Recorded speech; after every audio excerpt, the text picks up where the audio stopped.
Yeah, and you trade Garrett, the Browns fans are gonna stage a mutiny. We got a more than like an all timer, and y'all gonna trade him away in his prime, and he just set the sack record, and he is not close to his prime. He's not peaking. He's not an old 30. So yeah, no, you can't. No, you can't let him go anywhere. You can't let him go anywhere. And the only way that you wouldn't get that mutiny is if at the time that they said that LeBron James made a phone call and said, "I'm coming back to Cleveland to make my walk in retirement. I'm bringing Bronny with me." That's it. That's the Yeah. only.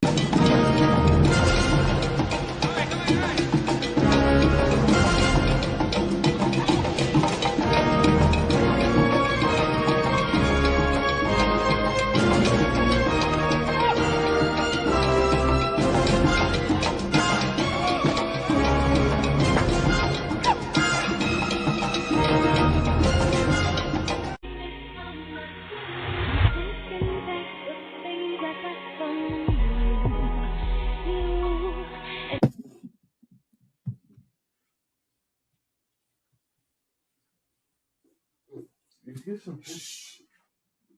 What? Do what? No.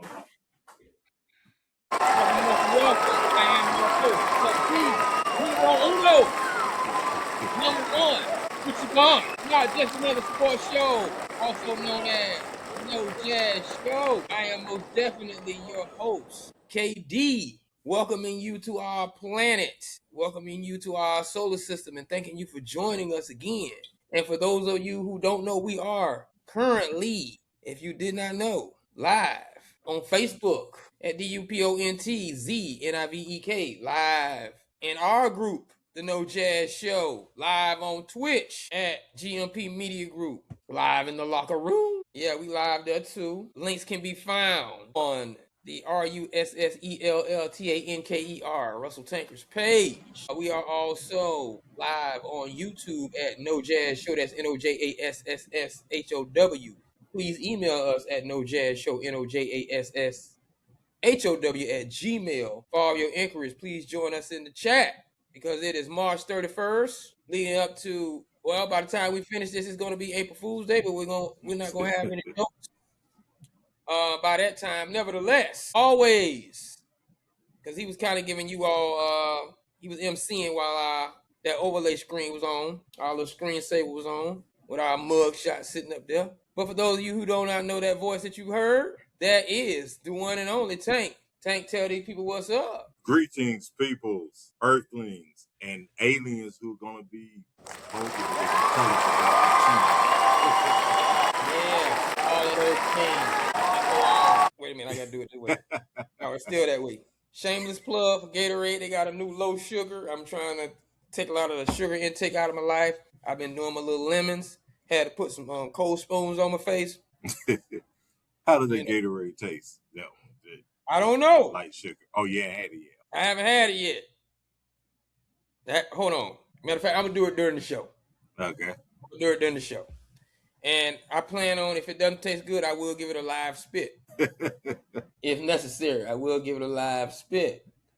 And to conclude, as I was saying, live on Twitter, not live on Twitter, but you can find us on Twitter at NOJASSSHOW, and live on our TikTok page at No Jazz Show, and on Instagram at THE No Jazz Show. And please, thank you all for, and we would like you all to subscribe, comment, like, and share. All of the input that we're about to do on this Tuesday, March 31st edition, of the No Jazz Show. And always, before I begin, I want to give a shout out to our sponsors. Shout out to our new sponsor.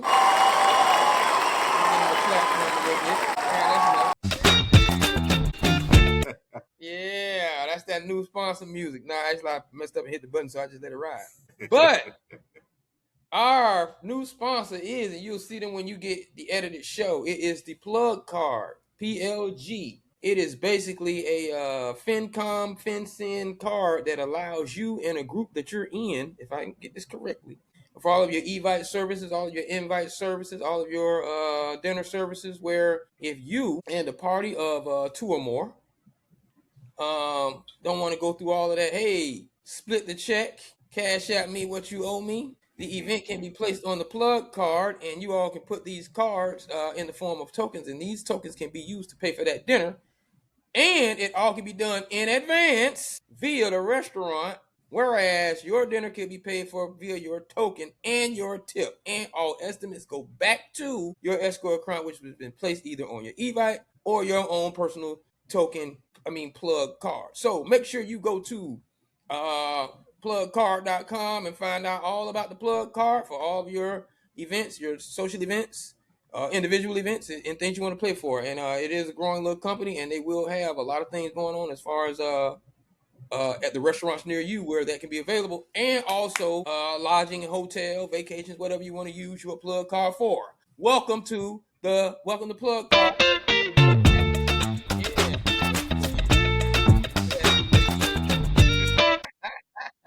Nevertheless, and go ahead. And maybe that'll help cut down on all the posts that you see on social media about, man, the 6 of us went out to eat and we look around and one person didn't have no money, or they trying to divide everything up. I just want to pay for mine.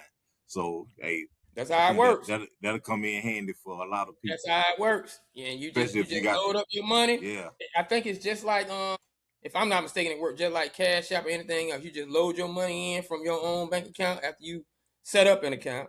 Mm-hmm. Load your money up in the form of tokens, and then the restaurant take care of the rest. And then it's just one host that has it on the host card, and they pay for it. So that's how that works. So shout out to the plug card. Go ahead. I just ordered a salad and water. I ain't paying for your 13 That's right. that you had. That's right. That's right. That's right. And just heard from above, when that happens, it automatically splits the bill to that salad and water. So there is no... That's perfect, yeah. There's no discrepancy going on there. So hopefully, low sugar. Hopefully there's something you can taste it too.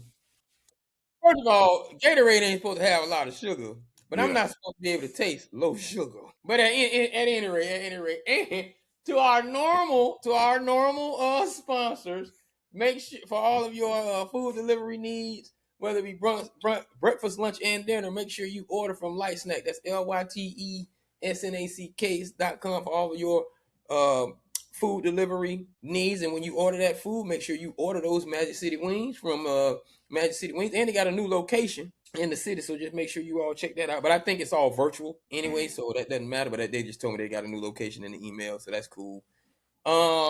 Also, when you order those Magic City Wings for that late night, we getting into the springtime. Always that QUIKVISITS.com for all that little lingerie wear you ladies like to wear. And you can find that on your Shopify, as well as in the TikTok shop. And to go along with that, if things get a little spicy, other than those wings, and you got to do what the dream said do, get her hair done after the aftermath. No pun intended to Dr. Dre. But that was 2 producers. You see, I threw 2 producers in there. Yeah. But anyway, make sure you get that Brazilian hair from Bliss Brazilian. That's BILISS Brazilian.com. It's also going to be found in the TikTok shop and on your Shopify. So make sure you do all of that. Now, let's get to why we came here, because I might have to put a cap on sponsors. Because God dog. So we're not going to say, oh yeah, by the way, don't forget about Prize Picks. Prize Picks call, boy. Prize Picks and DraftKings, they call. At the end of the day, somebody might have to lose a slot. Shout out to everybody that's working with us now, but I'm just saying, I do all of that. But for real, man, where we going right now though is, I'm just gonna start out right here, because this is a sports show, and we going into the spring, and it's kind of the off season as we move into what will be the finals of the NCAA tournaments, both men and women. After that, we moved to the NBA finals. After that, this year actually, we get some Summer Olympics, and then boom, like the overlap of the Summer Olympics will be preseason NFL football. But not looking too far ahead. But I'm just saying the sports might not stop, baby. The sports might not stop. So, in saying all that, I just want to ask this question. Why are podcasts and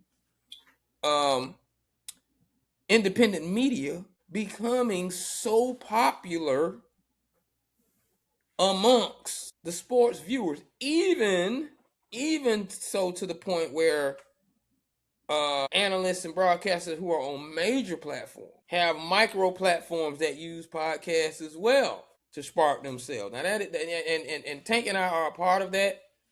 We've been a part of that for 2 seasons now. Really a year and a half, and when you look at the rotation, but if you do season to season, it's 2 seasons. Why do you think that is so, Tank? I think it gives you more of an opportunity to express how you feel about certain things, be uncensored, and also gives you more creative control over it. Because there's some things you can say on traditional. There's some things you can say on social media and on podcasts that you can't say on traditional media. There's also unlimited sponsorship. There's the ability to actually interact with people live because they can comment as you're broadcasting if you have those options available. And you also get more feedback from people, what they want to hear, how they think about what they think about what you just said, or what they think will be good topics, all this. I think it just, and it's more, for lack, I guess you could say it's more, I don't want to say user friendly, but it's more viewer friendly because you really feel as though you're actually part of the show because, like I said, yeah, people are able to interact. You can read what they say after the show airs, or you can do it while it's going on. And for the ones who are on mainstream media but do have podcasts as well, it's another stream of income for them as well. And it also lets you show more of your personality and delve into some other things that you can't necessarily do when you're on TV. And hey, this is a sports show. We don't want you talking about things that aren't sports related.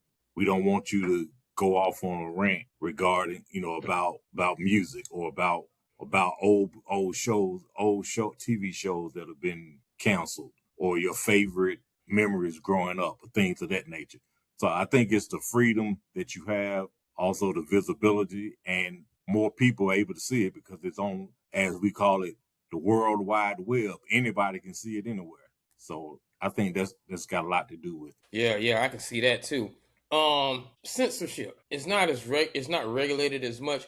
I think you're censored once you're. I think everyone has a level of censorship, even if they don't have the big platform network and corporate sponsors going over them, because censorship is still, to a degree, dictated by the viewer. As you progress and you get larger, there is something about your, like, for instance, I've always given Howard Stern, shock jock guy, the first actual era of the podcast. Yeah. I give that to him because he was the closest thing to saying whatever you like. Very, very close. And even he took some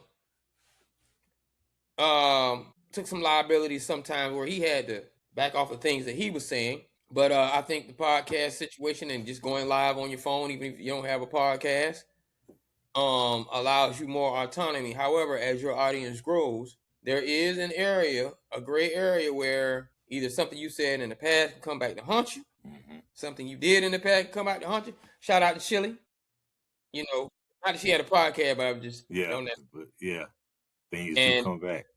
you really, it's never. Well, I think this might be a new phrase. Sensitivity is in the heart of the beholder or the becrier. And all it takes is one to be loud about what they're sensitive about, and it's going to connect to everyone who feels that way and everyone who feels a way about you, and it might not even be about that subject. Right. And like you said, the censorship is, like you said, is subject to the viewer.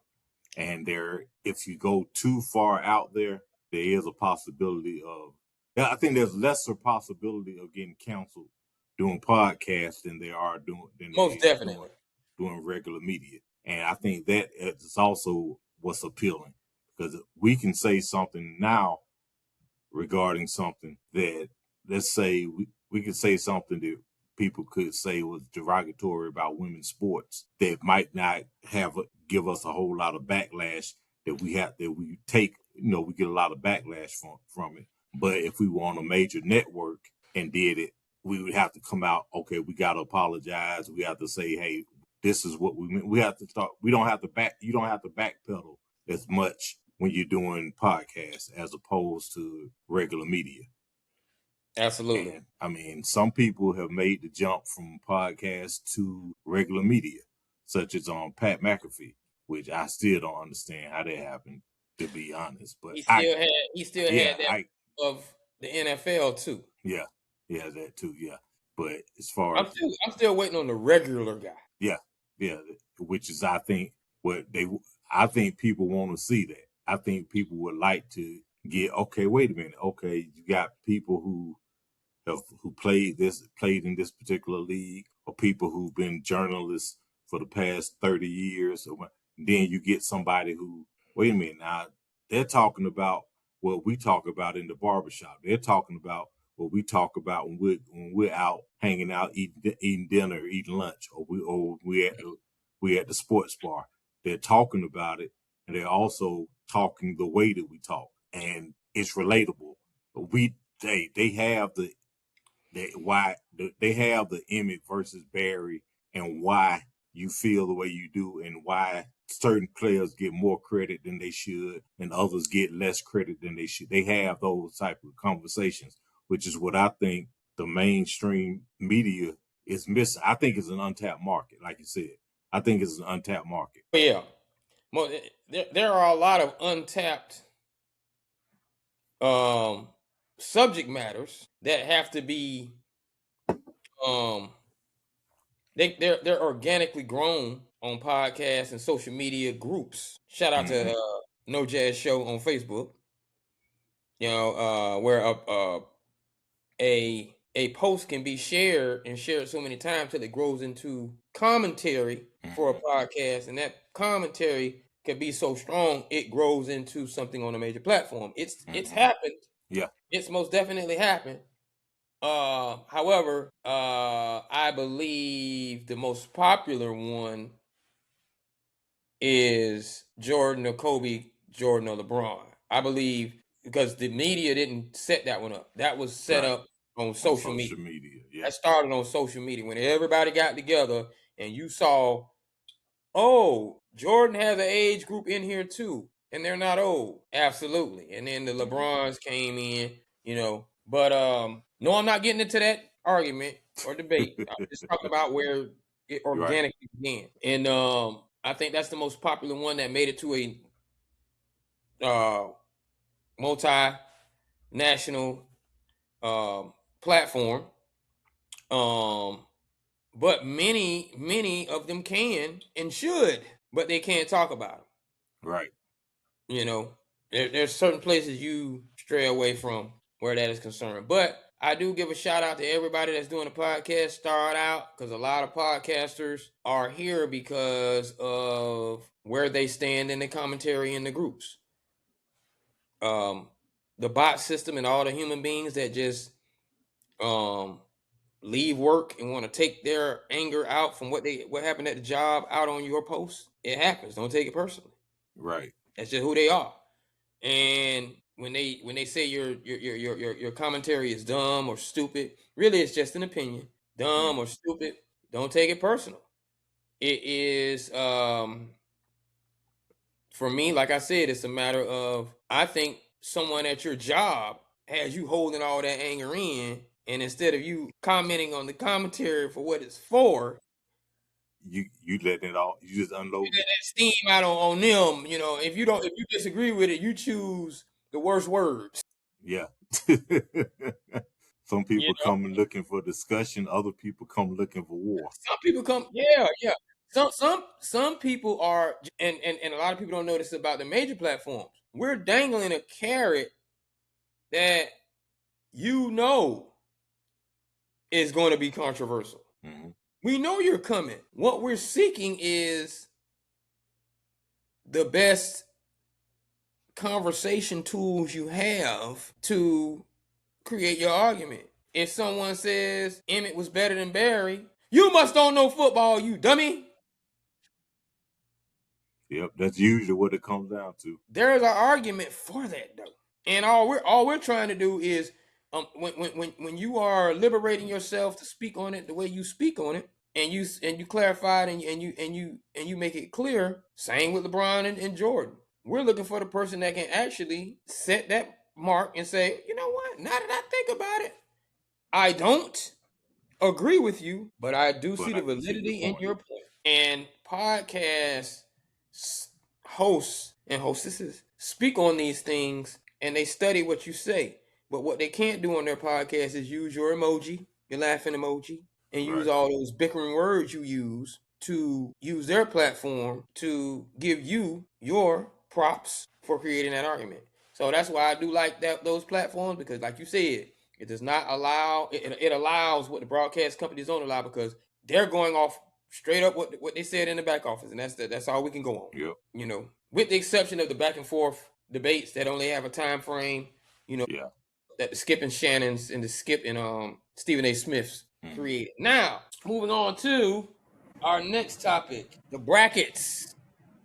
We going to the NCAA. You can talk about the female, you can talk about the male.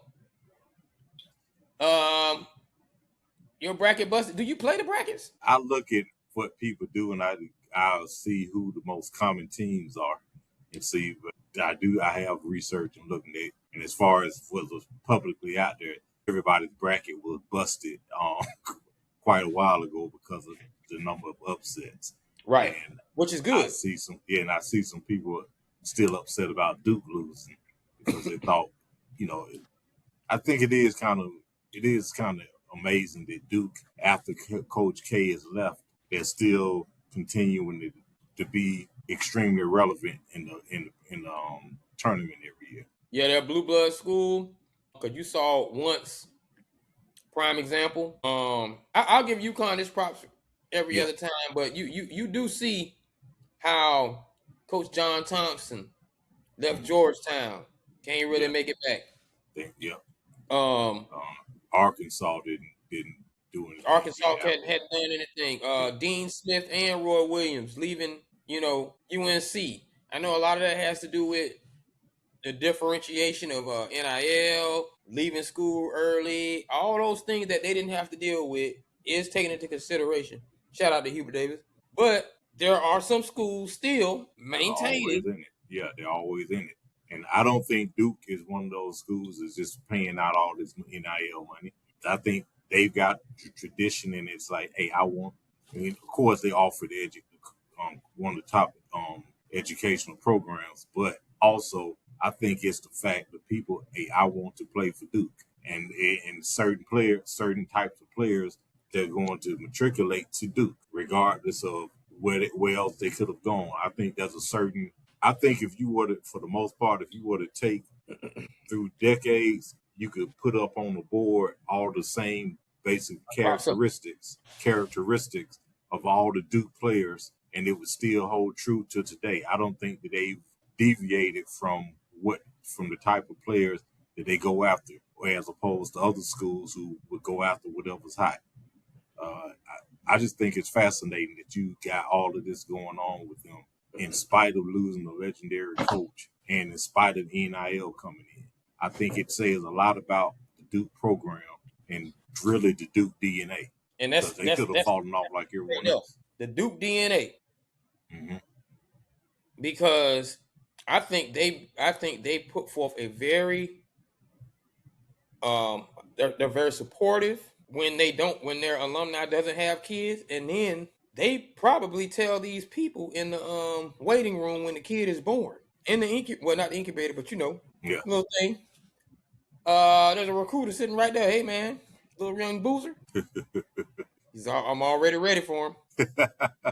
And I'm not saying any blue blood school or school doesn't do that, but it just seems like that's what Duke is trying to do. Shout out to the Duke Blue Devils. I'm a Carolina Tar Heel guy, But I'm not mad at the Dukies. So is your team still is one of your teams still in Not it? at Who you all. predict? Miami. I mean, straight up, when North Carolina got out and Miami got out, I'm a 2 NCAA guy. Can't even lie. But when they got out, I was pretty much it was a wrap. So nobody else that you picked to go anywhere made it is in the Nah, Final Four. nah, nobody else. Yeah. I don't even think I had a team made it to the Sweet 16, if I'm not mistaken. This and also like with the women looking at South Carolina. How can I put it? Let me ask you this question right quick. With South Carolina, if they win it all this year, does Coach Staley, does she make it onto the Mount Rushmore of women's basketball coaches, female coaches? All right, that's a loaded question, and I'm gonna tell you why. So, are we only using the female coaches? Yeah, yeah. Well, twofold. First, just a female coaches. Secondly, basketball coaches, male or female. Would she have an? Do you think she'll ever be in a position to And have that's an what I'm argument? saying. Like Yeah.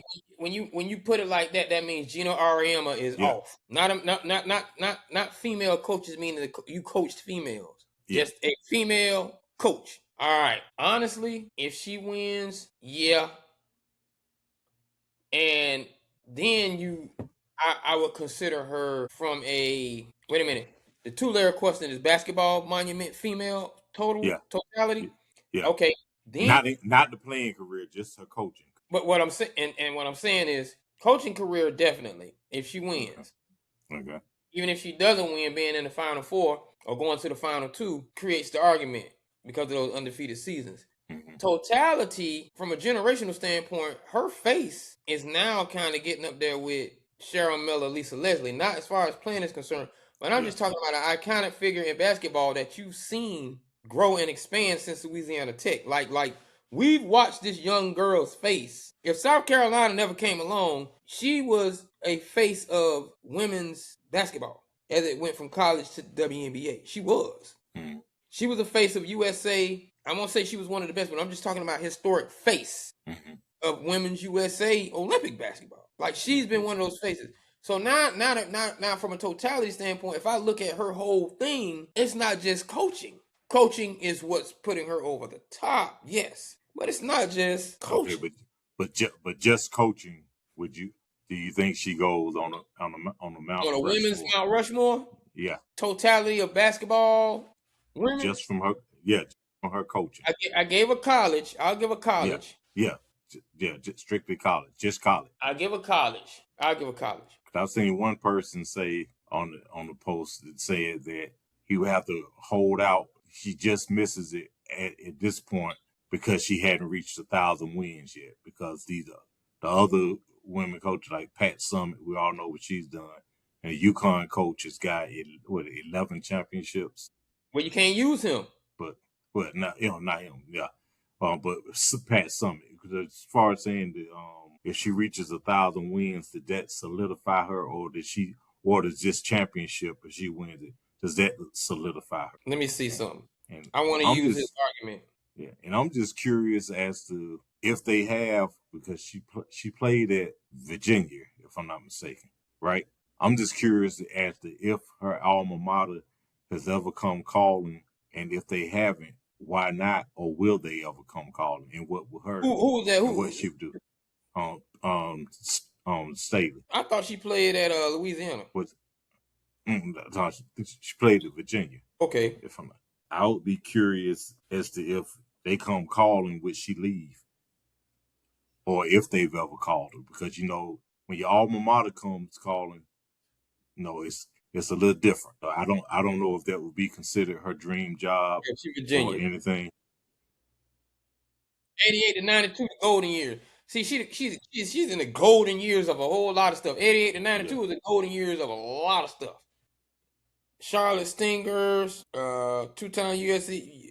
I don't know. See, first of all, there's only 3, and Gino can't make it for as far as because he's not a woman. Mm-hmm. Yeah. There's more 1,000 win coaches, but there's really only Vanderveer, Pat Summitt, and Gino. And you take Gino off, it's 2. So it's 4 slots on Mount Rushmore. and you're going to create that Mount Rushmore with her 1,000 wins or not, because there's nobody else. Nobody else. Yeah. Creating, like, you're going to have to go in the black and white era. Yeah. Yeah. I think what she's done has been remarkable though, because they are. I mean, and I think that's why a lot of people have. Cause I had a friend who he was a South Carolina fan, and I think it got a lot to do with her and what she's done there, because he was from Texas, so there's really no reason for him to have been a South Carolina fan. But yeah, I think she's definitely gonna be put on that mountain. Well, hold on. Okay, so 26 seasons coaching. Mm-hmm. Oh no, those career wins. 500 wins as a coach, right? Yeah. 2008 to present. 17 years. Now we probably have to look at her volume. Like, because she wins a lot.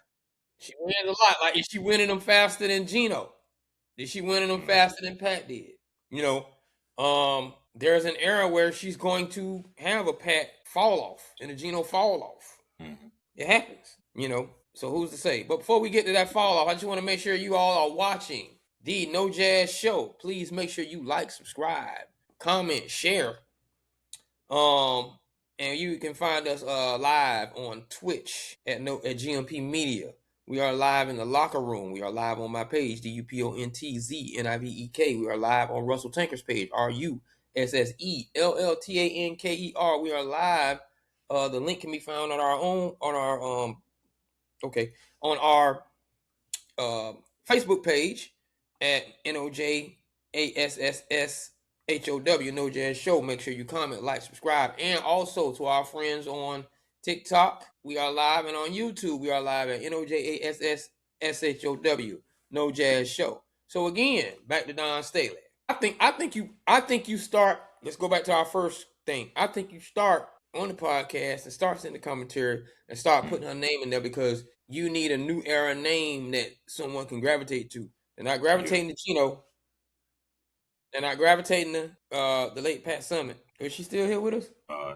No. Yeah, I think she did. All right. Yeah.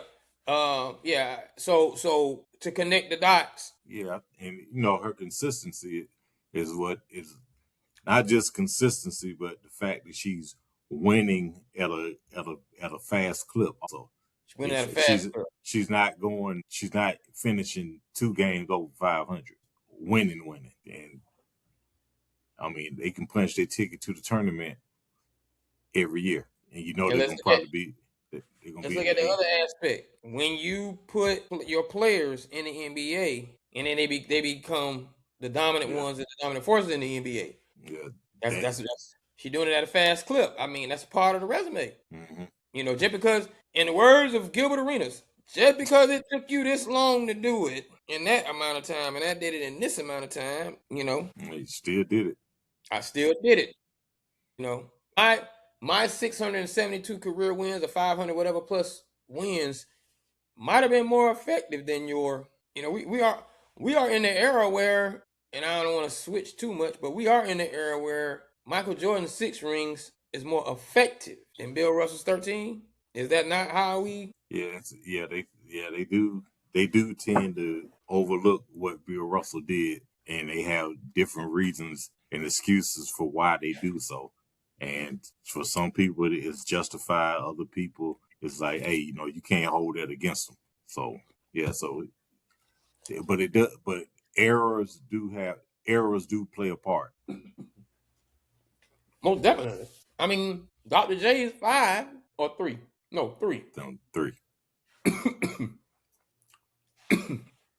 Is overlooked, but when the ABA and the NBA merged, the ABA talent, when they went to the NBA, took over. So it made you say, hold on, y'all are denying these ABA championships, but from the looks of things, we had a harder run. Mm-hmm.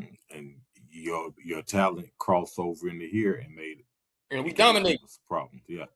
It's like the same thing with guys that played in the USFL. Some of them who went to the USFL came into the NFL and became Hall of Famers and all pros. And so, you can't.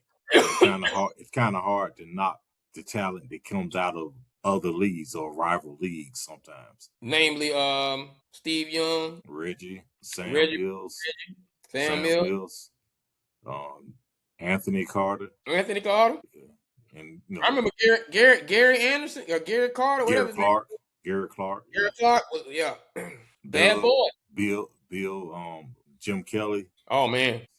So startup leagues do sometimes, they do have talent in them. They have some talent. I don't think you have that problem too much today. No. But I mean, even the AFL had that argument with the NFL. But that's a whole nother subject. Matter of fact, we're gonna start a new segment called "Put a Pin on That." We're gonna put a pin on it because that's definitely some commentary that can come up later. But back to where we were with the WNBA. So I guess I'm just gonna go ahead and ask, since we were on the subject. Question came up: would you, as a man, and I really need this. I want to show the clip. Let me set it up. Okay.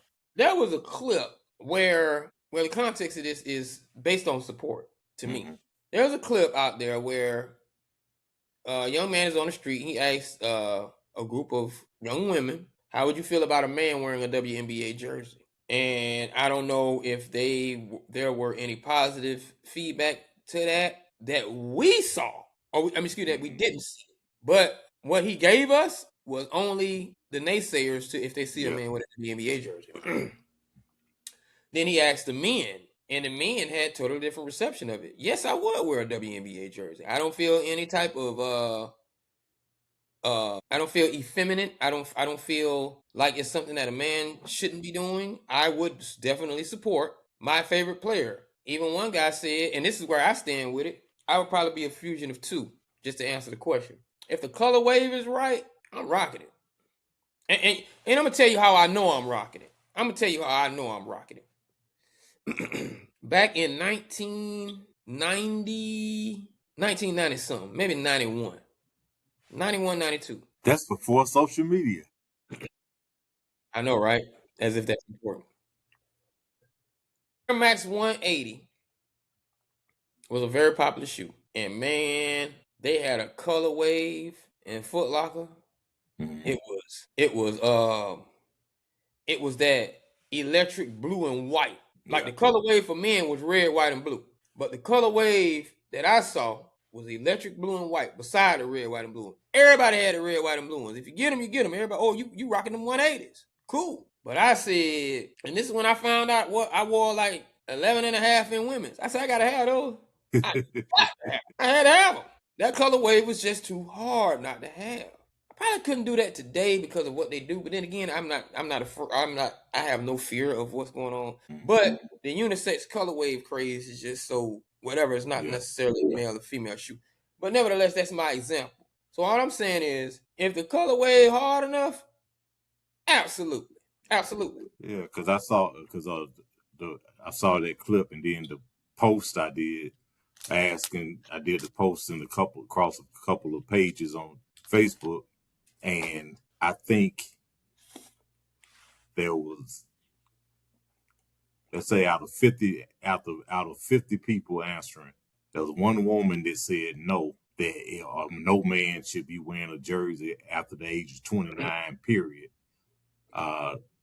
Everyone else, and there were maybe 4 guys that said they wouldn't do it, and the reasons the reasons they gave was, I don't like the WNBA, or I don't like basketball. Okay. Everyone, and another guy said he wouldn't wear the jersey, but he would wear the T-shirt because he's not a jersey guy, but he would wear the T-shirt of the team. And everybody else, all the other guys who replied, said, yes, I would, or why wouldn't I?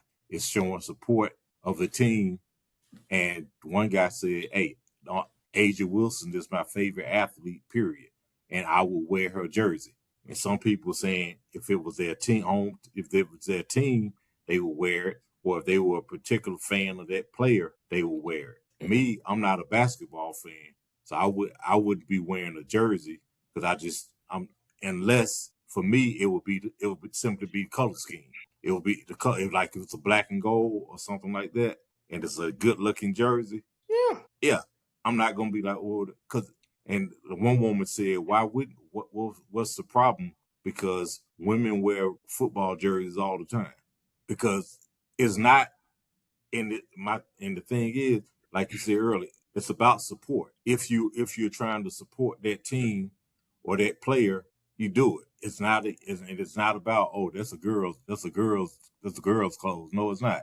It's an athlete's jersey. You're not wearing the sweater dress. You're not wearing the jersey dress. You're wearing the jersey. So I wouldn't have an issue with doing it, and I don't think it's an issue if a man puts one on, because it's athletic. It's the jersey of the team, and it's the jersey, and that particular player that you like, you're supporting them.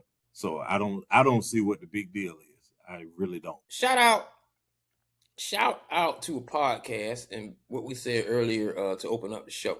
Podcast gives us the autonomy to say how we feel from a perspective that could be a little bit more candid than you would get on a major platform. And I'm going to tell you at this point right now, this is why your league struggles, ladies, because of ladies who think the way those women think. You lose when you have that type of mentality. Let me tell you why. Imagine if the NFL and NBA would have said, nah, it don't look right. One, you have no choice anyway, because if you ever had anything close to a girlfriend, she just likes to put on your stuff. So we're gonna just say that, right? I don't think I'm gonna go in my girlfriend's closet and get her WNBA jersey. I'll get my own. I'm not gonna do that, because that's just not what men do anyway. So don't even try me with that joke. And that also affects your economy when you all effeminate men the way you do about things that are in support of you. So let's keep that in mind. Let's keep that in mind. Let me tell you what you do across the board when you do and say things like this.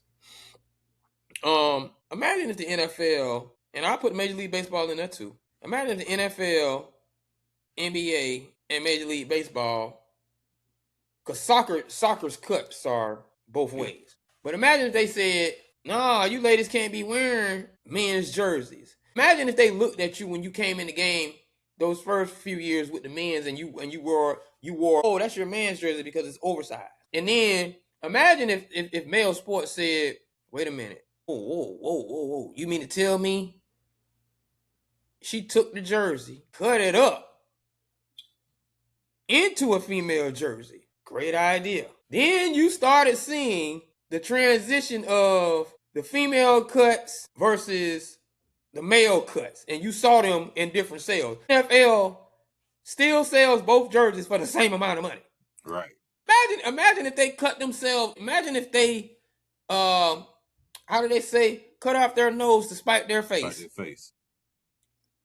By saying, don't cut our jersey, you messing up. No, they took it, embraced it, and went on. And then now you see that as women, you say stupid stuff like, oh, we invented that. Look at how y'all just be taking up. No, we're open the door for that to allow you to come in. So when you say stuff like that, look at what you're doing.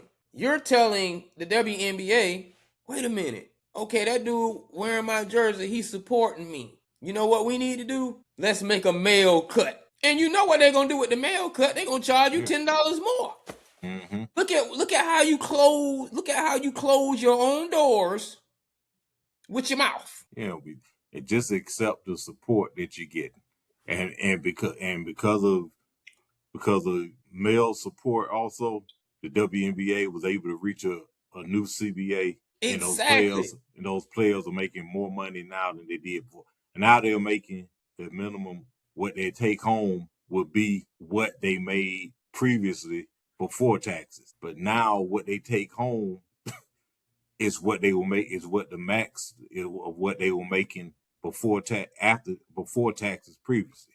So instead of being taxed on 600,000 and only taking home 300, now they're being taxed on $1 million and they can take home 600. Take home 600.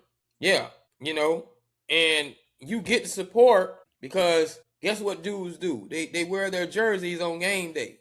So if I'm wearing my WNBA jersey, I'm probably going to the bar or the game. Look at what you do across the board. I'm almost certain that there are men who like Storm and they like Captain Marvel. They like those ladies. Mm-hmm. But you give men, and I'm talking about heterosexual men. Yeah. You give men such flack because they might respect their powers. You know what? I would wear a Storm t-shirt, but I'm not, because this girl gonna say, ask me why I got on the Storm t-shirt, even though she can wear a Black Panther t-shirt. Mm-hmm. So it makes Marvel say, oh, you all aren't that popular. Yeah, we'll add a little love story in there, but we just don't feel like that woman can lead. Can lead a movie. Sometimes y'all need to shut up, because this is exactly, and I guarantee you that there is an area of economics that men would load into if they didn't feel what you would do, whereas male economics adjusts itself to you stealing our clothes. You don't think Nike said, hold on, I keep seeing these women walk outside with their men's sports slides on. They're too big. Let's Let's start cut them small. making something for them. Yeah. No, we don't. And stop with all the nonsense. No, we don't want to wear high heel shoes, so you make a men's high heel shoe. No, what we're saying is that little gray area of support, sports, movies. That's how you shoot yourself in the foot. I love Lady J. I'm gonna tell you something. I'm gonna keep it 1,000. I love Lady J on G.I. Joe. What was my girl on Thundercats? Oh yeah. I can't remember her name, but yeah, I know you. Secret, whatever. I don't know, something. Yeah, you ain't supposed to be. And it's like it's the character. It's not anything on you. It's that character. I like that character. What's the big deal? I would. I'm gonna tell you one. I'm gonna tell you one that kind of crossed the borders. My girl, Aeon Flux. You remember Aeon Flux? Mm. Okay. Yeah, she might have. I don't think nobody cared about wearing Aeon Flux jersey or a t-shirt. She was that deal though. Aeon Flux. Aeon Flux. She was late night. She was late night cartoon. Latest superhero, boy. Woo. I'm gonna have to Google that. I don't. Yeah, Aeon Flux. Aeon Flux. Fine stuff. She deserve a movie. Anyway, that doesn't sound like no Marvel characters. No. This is like I think when Fox or somebody was coming out. Okay. She was very provocative with her situation too. She was just different. Aeon Flux. Yes, sir. Aeon Flux. Shout out to anybody that know about Aeon Flux and hadn't heard the word Aeon Flux in years. Now, speaking of which, I just want to throw this out there. Flag football, because we talked about the Olympics. The U.S. flag football team made a statement by beating the NFL players. I think somewhat, but it's a completely different game. I think they showed that they were better, at least at this point in time, playing that particular game. And I think that's what the flag players were saying all along. I'm better, the particular quarterback. I'm better at playing this game because I know the ins and outs of this game than Patrick Mahomes is. I'm not saying he wasn't saying I can beat Patrick Mahomes in 11-on-11 in standard pass. I can beat Patrick Mahomes. I can do a better job playing 5-man flag on a 20-yard wide field and a 50-yard long in a field that's 50 yards long. And I think a lot of NFL players found out, hey, this is different because it is. There's certain technicalities, certain things you have to do in flag that you aren't going to do in regular football. Particularly once someone has a flag and they're off and running, when you drop your hips, so as they're reaching out to grab it, your waistline goes down and so does your flag, so you wind up missing it. And it's not always about outrunning the person. It's about putting your flags out of reach because of what you do with your hips. There's also a lot more cutting involved as opposed to regular football. I'm not going to cut right now. I'm just going to run you over. You can't do that in flag. You can't. There's no blocking at all in flag other than stationary with your hands behind your back. So I'm not breaking you down. I'm not breaking you down throughout the game. You know, physically you might keep that same stature and stamina. Mm-hmm. Right. Yeah. So I think that they showed that, hey, at this point right now, we're the best option for the U.S. to field a team to play in the Olympics. Because I don't think, because there was Darryl Green. Yes, that Darryl Green at age 70 wants to play in the Olympics. And the people, he's a fast twitch athlete. He was 45, still running a 4.5. Darryl Green's 70 years old. He still runs and trains every day. But if he were to actually make the team, I think it would be more of an indictment on everybody else as opposed to just saying how incredible he is. But I don't think he needs to be out there. And I don't think that anybody in the NFL needs to be out there.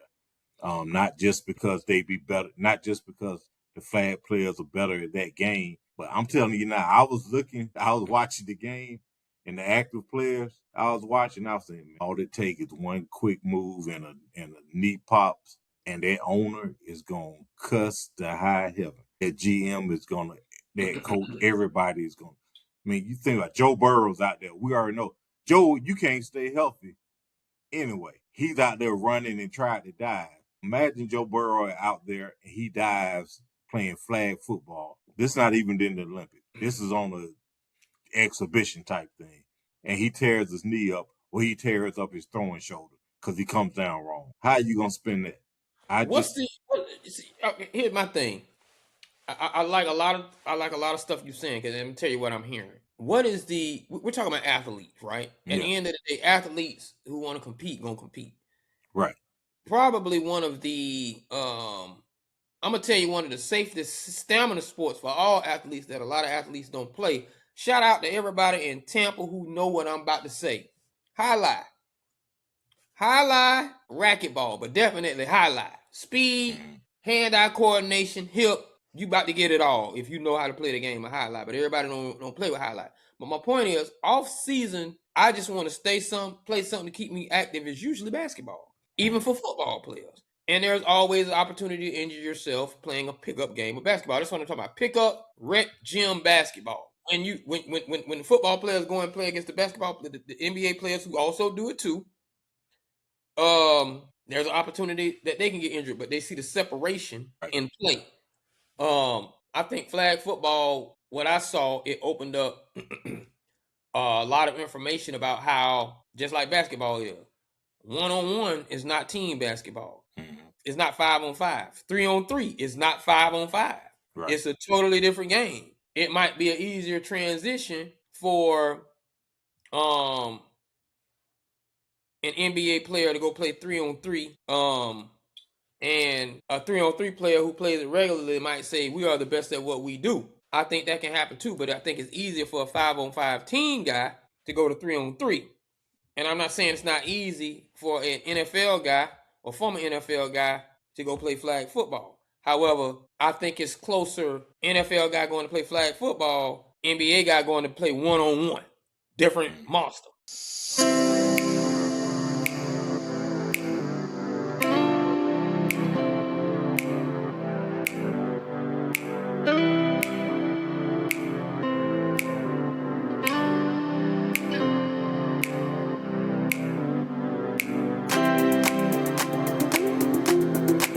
I think that's the monster. I think they really saw that it's a different monster. You know, just like that whole argument that you think you can leave a football field and go race a world-class sprinter just because you run fast. Some things just have a different monster. It's just some things are just too different. Now, where I do like what I do like about what in the age of all of this money, high health care, I do like the idea of Darryl Green wanting to play for the Olympic flag football team, right? Mm-hmm. I do agree with you that he shouldn't play for the Olympic flag football team. But I do think they need to have like a senior level, 55 plus, which could really spark globally, especially in the U.S., a trend of, let me stay in shape. Okay, they have it. They have it. They have flag leagues all around in different age groups, or you have the different ages. Olympics. Okay, the Olympics. Yeah, that would. I think that would probably be done separate. Like, okay, this is the senior. You know how they have when you don't have the medal. Yeah, this would be like the senior Olympics, not just the regular Olympics. Yeah, okay, yeah, right. Or make it a goodwill game, and it don't necessarily have to be. But give them something to look forward to or fall back on, because I think that sparks a wave of people just attempting to stay in shape. Yeah. on their own. And I think, like, for me, I played, then the last time I was in pads, I was 27. After that, I played flag, and it was fun. But we played flag with there was a guy named Dewey McLean who was a commissioner. He used to play with the Falcons. He was a commissioner. Our flag was a little different. We played contact flag, meaning you could block and not. And a lot of times when you're grabbing the flag, in the midst of grabbing the flag, there would be a tackle made as well. So it was one of those. Yeah, but playing in different leagues, you're playing flag, you're playing by the rules and everything, no contact, and it's a good way to stay in shape. It's a good way to still not just stay in shape, but for you to still play the game, because football is the one sport that for most people after they finish high school, they never play again. People play basketball forever, even if they just go out and just shoot. People play golf forever. People will play tennis, or they get older, they aren't doing tennis. Now they start doing pickleball. But football is that one sport that after you hit a certain age, or after you don't step back into that. Like, yeah, you play around, you can catch a pass from a kid, or yeah, you go out there as an analyst, but you don't step back into. But you don't play anymore, right. And it's so I think baseball 1-2. Yeah, baseball does, or in the worst case scenario, you can go from baseball to playing softball. You might play some exhibition softball. Worst case scenario, but I'm talking about like. You stop hitting a 95-mile-an-hour fastball on the regular. Yeah. 1 year out. Yeah. You ain't gonna connect. You know what? Barry Bonds said he can connect. I'm not trying to jump on the set, but Barry Bonds said he can still connect. He might not knock it over the fence, but I can connect. Tony Gwynn was saying he can connect. So you might not lose, but to a degree, they don't step back on there. Yeah, you don't say, man, I've been out for 5. I think I'm gonna go play again. Yeah, you don't do that. Go do something else. But we have a corporate challenge, which is you have different companies and businesses and all that. They have it. It's like an Olympics. They have all these different sports, all these different events, and you compete against teams from other companies. We have that going on here now, and I never participated. I didn't know that it was against all these other companies. I thought it was the government, just our government agency doing it. So long story short, they had been asking me past couple of years if I was going to go out and play on the flag team. And I was like, no, I'm not doing that.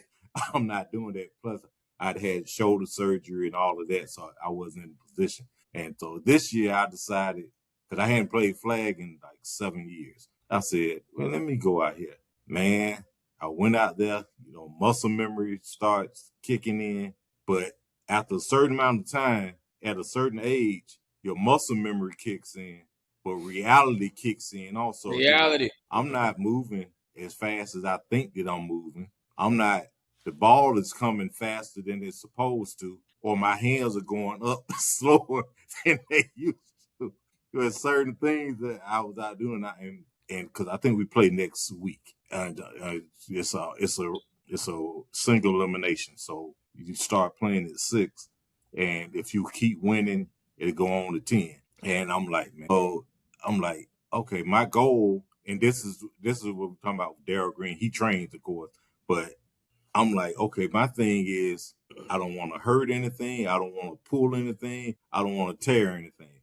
After a certain age, your safety is what you're concerned with as opposed to your productivity. But I think that also needs to be looked at for these NFL players. They don't need to be out there because there's a lot of money that they could mess around and lose or miss out on. And I'm sure there's a waiver, there's something in there, but do you really want to see Patrick Mahomes out there trying to win an Olympic medal and he decides he's going to dive into the end zone and his foot gets caught or something and all of a sudden his knee gets torn up? Do you want Lamar? Want and need. Yeah, you want to. Yeah. Need? But no. No. Yeah, you don't need it. No. Want and need, yeah. You want to see Patrick and Lamar. You do. Because you want to see flag football, Lamar do a pitch out, and then Lamar get an opportunity to play that wide receiver. Yeah, but when I look at the fact that, okay, that knee or something happened, then you don't need to see it. Yeah, we don't need to say it. So like, to yeah, see that. just cheer the team on. We don't need that. Yeah, we don't We're need not that. gonna allow that. Yeah. We don't need that.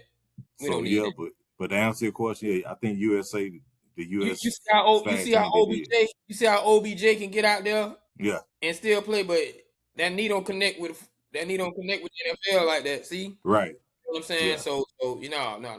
Won't, yeah, need, Mhm. absolutely not. Now, moving forward on to guys who are getting their exhibition game and their practice on. We got I think voluntary camps coming up, and George Pickens has not signed his franchise tag. And now I don't know why they're saying things like that means he won't be participating in those off-season programs. He can't. Like Right. it's rules, you know. Like, Yeah. if you don't sign the franchise tag, he can't come in the building. Yeah, Like you this ain't is on the team. what it is. Like, you ain't on Yeah. the team. So I don't know why we're using this as a talking point, but it's probably because you know that there is a large percentage of people who don't know. George, you can't just go to Frisco. I mean, Right. you probably are cool with some people in there. You go over there and they'll let you watch TV and a snack, but let something happen in there you're not supposed to be in there. Right. There's a possibility you go in there and it's, even though you haven't signed a franchise tag, there might be a gray area tampering in there. You're not supposed to be in there without your agent. So there are things that you just aren't supposed to be doing. That's why I don't understand why you're talking about it. But my question is, do you think he gonna end up staying in the headlines till preseason? I think this is standard operating procedure for Jerry Jones, and I think that probably a week, possibly 2 weeks before the regular season starts, Pickens will get a long term deal, or because I don't think it's going to be a Le'Veon Bell type situation where him not signing that tender goes into the regular season, because George wants to get paid, and if it winds up being, hey, just this 1 year deal, unfortunately, okay, I'll sign it. But he's not. He's gonna hold out until there's no till he has no other options but to go ahead and sign so he can get it, so he can get this year over with and then go somewhere else the following year. And I think Jerry would like to extend it because he wants to keep. This gives the Cowboys press like they do every year. This press and win. What they gonna do with George Pickens? Man, him and CD make a great combo. You saw what Dak looked like when he was throwing to him. Man, Pickens had 1,400 yards. They got to do it. Well, and Jerry telling, hey, we're working on it. We do want him here. We're gonna have some things done. When it gets done, it gets done. And the same thing you heard with Dak, the same thing you heard with CD, the same thing you heard with Zeke. I don't think it's a big deal from the standpoint of, man, this is gonna mess up the team. I think it's a big deal from the fact that, hey, it's gonna keep the Cowboys relevant. Yeah, but I do think eventually he's gonna sign. He's gonna sign that franchise. I don't even think it's gonna be a franchise. I think they're gonna work out some kind of deal where it's a long term deal. Let me But put on my GM hat right quick. I ain't gonna put on my owner hat. I'm gonna put on my GM hat. I give Jerry the benefit of the doubt with this whole history of signing late, because when the Quentin Williams deal finally got done and he said we were gonna do it before the season, and it was something that we were trying to do with Micah to keep Micah.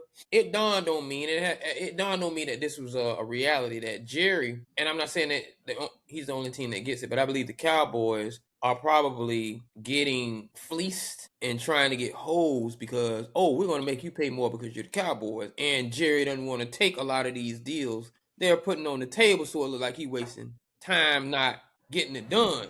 Whereas another team doesn't get hoes like that. It's almost like they treat Jerry like the woman going to the mechanic. You know what I'm saying? Oh, you got leaves under your hood. I'm gonna charge you for deleafing because I know you got that credit card and you're naive and you don't know. It's like they try Jerry like that, so he doesn't allow himself to be tried. So I do believe that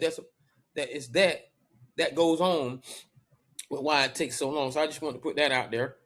In that regard, there's another thing, and I want you to chime in on this. There's another guy is actually making more news than George Pickens. And I don't believe he's actually going to Dallas, but I do believe his name is continuing to be attached to Dallas because he wants to go home. And that's Myles Garrett. So I want to ask you this. Do you think Myles Garrett is going to be able to get out of Cleveland? And here's why. I think the NFL is finally sick of seeing its good guys finish last. Have you noticed? Barry was a good guy. Barry Sanders was a good guy. If Barry would have been arguing, and this ain't to say the bad guys don't have a valid point, but if Barry would have been a bad guy and arguing, oh, I want to win, I need to win, I need to win, I think the NFL would have honored him and his bravado and put him on a team that got him to keep him in the NFL. Calvin Johnson, nice guy. Larry Fitzgerald played in the Super Bowl, nice guy. I don't think that Garrett is gonna. I don't think he will be out of Cleveland.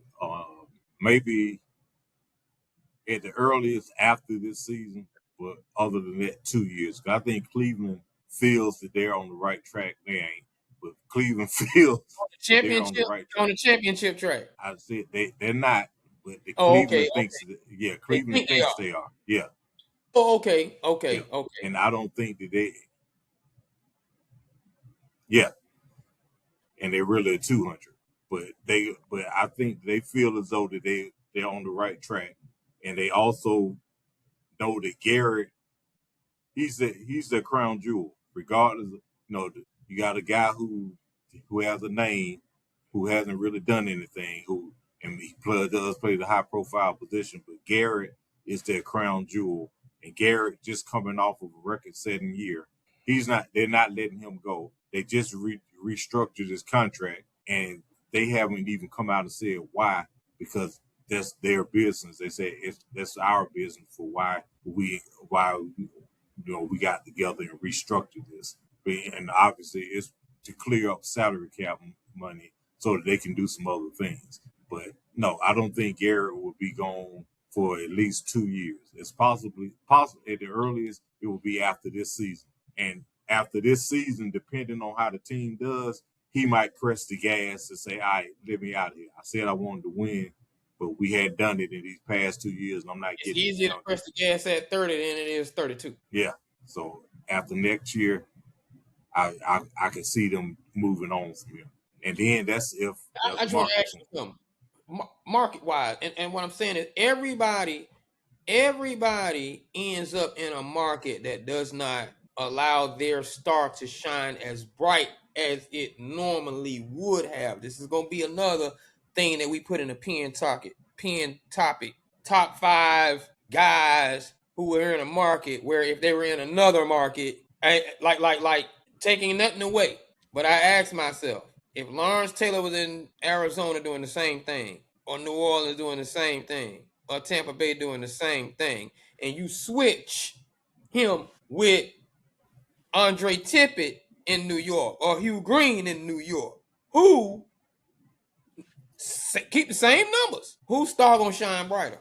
And I think the NFL is noticing what they're doing to these players, because the record, the 2 DPOYs that Myles Garrett has, if he would have done that in a Cowboys jersey in New York, Pittsburgh, he is considered the greatest defender of all time.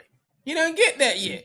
Yeah, I don't think that. Yeah, after next year, if the team doesn't do anything or show some real growth, they're 1 year away from making a run, I think he's going to be gone. And I think the NFL behind the scenes, if there was talk about it, I think the behind the scenes the NFL would say, hey, Cleveland, you're really wasting them. Hey, we can get him somewhere else. He might not win a championship, but hey, he will look good in Kansas City. He would look good on the defensive line that the Frisco's had for years. He would look good in a big market city that's actually winning, or that has a tradition. Exactly. I think he's gonna end up leaving at twilight in his career, but he's gonna need a young guy beside him to help him win that. Like it's almost like, well, Randy did have a peak moment in New England, but I think Myles Garrett is looking like the Randy Moss in San Francisco. Yeah, if he's not careful.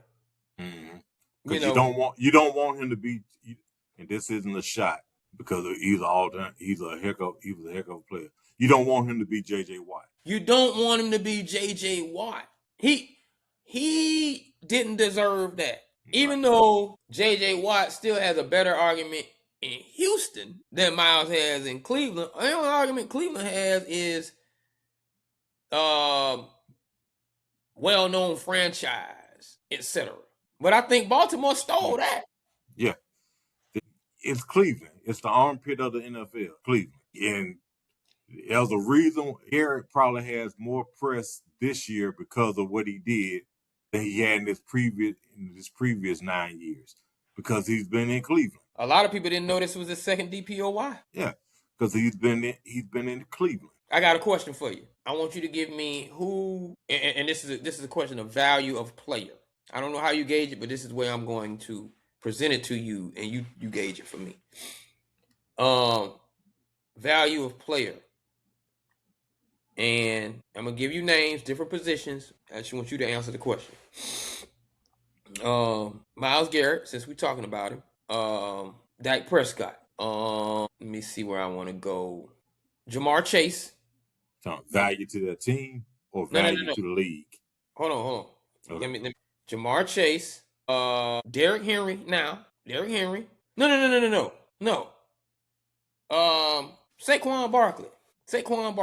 So that's Myles, Dak, Saquon, Jamar Chase. Of those four, week to week, which one do you think their opponent is taking up more time to figuring out how to neutralize them in the game plan? Which one do you think the opponent is looking at saying, we need to spend more time trying to make sure we deal with this? Who's 4, 3, 2, 1 on that list? One being the highest. Who do you think? I think Jamar is number one because he gets the ball, and also because of who he has at quarterback when he's healthy, and he scores points.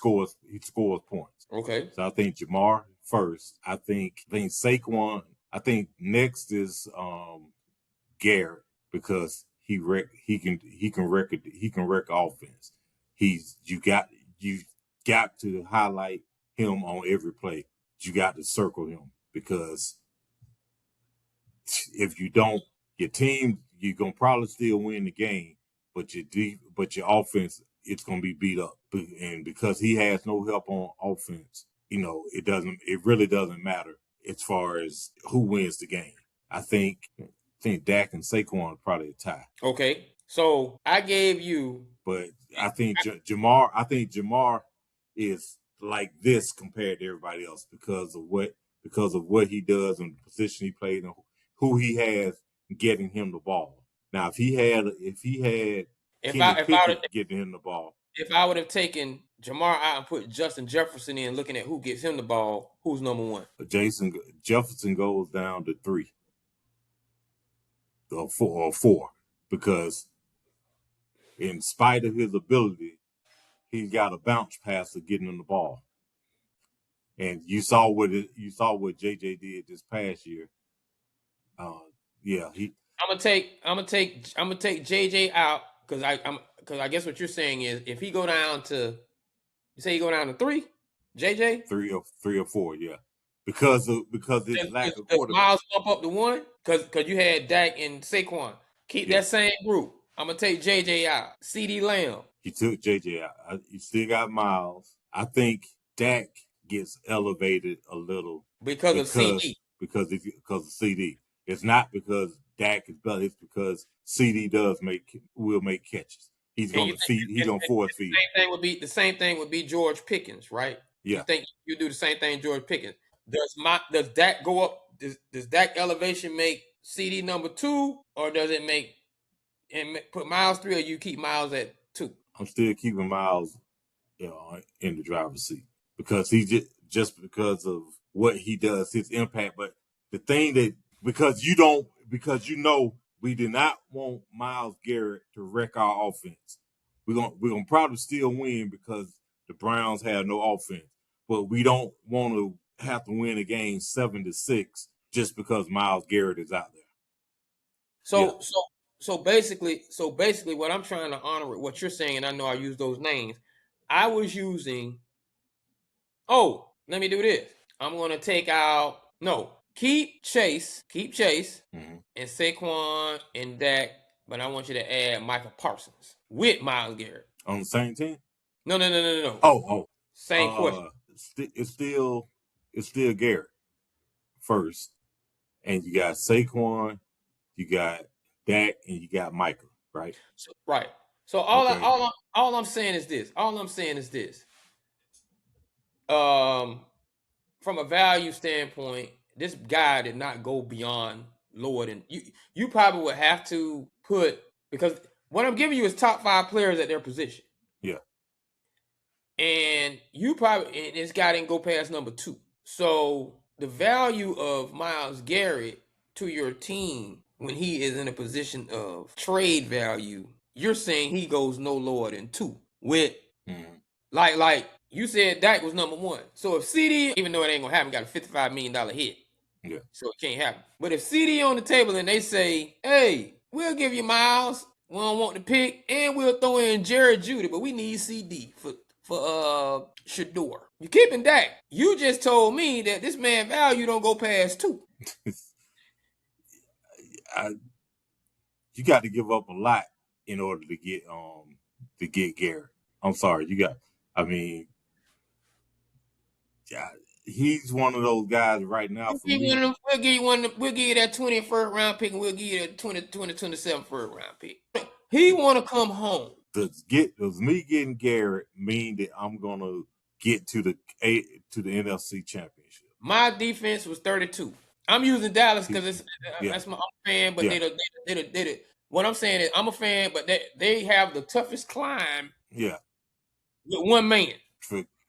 Cleveland can't afford to give that up. I don't think Cleveland can afford to give it up. Cleveland go all the way down. Yeah. Without him. Yeah. Y'all are the Browns without Garrett now. So you trying to say Cleveland's 24th ranked offense with CD on it and Judkins and whoever want to start don't climb as high as putting Myles Garrett to bring up a 32nd defense on Dallas. If you get he's going to have a bigger impact in Dallas than those guys that they receive in Cleveland. That's all I'm trying to say. So the point I'm trying to make is this. When you're talking about Myles Garrett, please stop arguing about he is not worth it, his value. No, he is. Yeah. He is the one guy. He is one of few guys in the league that I would say at this point is untradeable. He's just untradeable. Like to get, even if you get him, he gave up something internally himself to get that trade done. I only think there's 2, him and Mahomes. Yeah, and I would probably, he can't stay healthy. If he could stay healthy, I might put Burrow in there. But he can't stay healthy. I seen the quarterback come in for Burrow and handle business. Yeah, I know, but you can't. I'm sorry, y'all can't give me anything unless it's gonna be like Mike Ditka giving up everything to get Ricky Williams. In the draft. You give me players and you give me your entire draft for this year. And I'm not talking about Dallas don't have the cap space. I don't care what team had the cap space. I just don't like the argument. When you're looking at this man holds game-changing, game-busting value like an offensive player. Michael don't do that. All your food delivery needs. Make sure you go to Light Snack. That's LYTE snack.com. And make sure for all your deliveries, whether it's breakfast, lunch, or dinner, you visit Light Snack and they'll deliver it right to your door. And make sure when you get those deliveries, make sure you're ordering those Magic City wings. And remember, their motto, don't forget to lick the sauce. Michael ain't changing the whole game. You can put Michael up against the Eagles, and they're gonna be like, oh, you can put Michael up against probably like 4 or 5 units in the NFL, and their offensive line gonna say, okay, yeah, we didn't watch enough film on him. We good, we straight, we can handle that with our eyes closed. Now a lot of them can't, but it's 4 or 5 units they getting their rest that night before the game. Yeah, and you trade Garrett, the Browns fans are gonna stage a mutiny. We got a more than likely an all-timer, and y'all gonna trade him away in his prime, and he just set the sack record, and he is not close to his prime. He's not peaking. He's not an old 30. So yeah, no, you can't. No, you can't let him go anywhere. You can't let him go anywhere. And the only way that you wouldn't get that mutiny is if at the time that they said that, LeBron James made a phone call and said, "I'm coming back to Cleveland to make my walk in retirement. I'm bringing Bronny with me." That's it. That's the only. Yeah, yeah. It's gonna have to be. It's gonna have to be something They're gonna outside be the having market. something on that level of magnitude. That's it. That's the only thing you can do for real. And so that's where I'm coming from with comparatives. And my last one for the night is there really a market for the UFL viewership, or is it just development league for guys leaving college? I think it's a developmental league. I will give the UFL this. I watched a little bit of the game the other day just to see, because there wasn't nothing else on. I'm glad to see that they're not making the mistake that other leagues have done and trying to put these teams in NFL facilities, and you got a 60, 70, 80,000 seat stadium, and you got 5,000 people. That's why I love what Arena used to do. Yeah. It's Right. not a whole lot of people, but it's a small arena, so it looks like it's more people. It looked like the fanfare is festive, Yeah. right? Because I looked, the game I was watching, I was like, wait a minute, is anybody here? Because on one side of the stadium, it was empty. It's almost like, hey, all those seats are blocked off. So everybody's going to be on one side of the stadium. It was, I don't know, do you remember this movie called Frankie and Johnny? Al Pacino and Michelle Pfeiffer? You know what? I was about to ask you, was that a male female movie? I do remember Frankie and Johnny. Right. Yeah. All right. Now you remember there was a character. She died. She worked in the restaurant, and she died early in the movie. She died at work. Helen, that was the name. Mm-hmm. So they had a funeral for Helen. Frankie was there. Johnny was there. Her two coworkers were there. And so they were like, man, we're not too many people here. And she said, yeah, it's not too many. Yeah, no.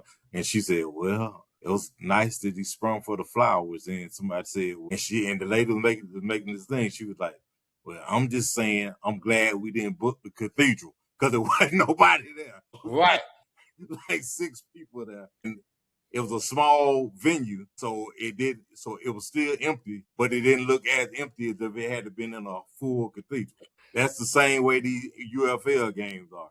I'm glad y'all didn't book a real NFL stadium because there ain't nothing in there. You know what I thought when you were saying that?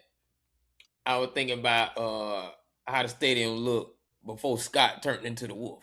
Like before he came out of here. Yeah. On Team Wolf, wasn't nobody at the game, boy. When Scott turned into the Wolf, standing room only. Standing room only. Yeah, but I do think it's a developmental league, which is what they ought to be used for.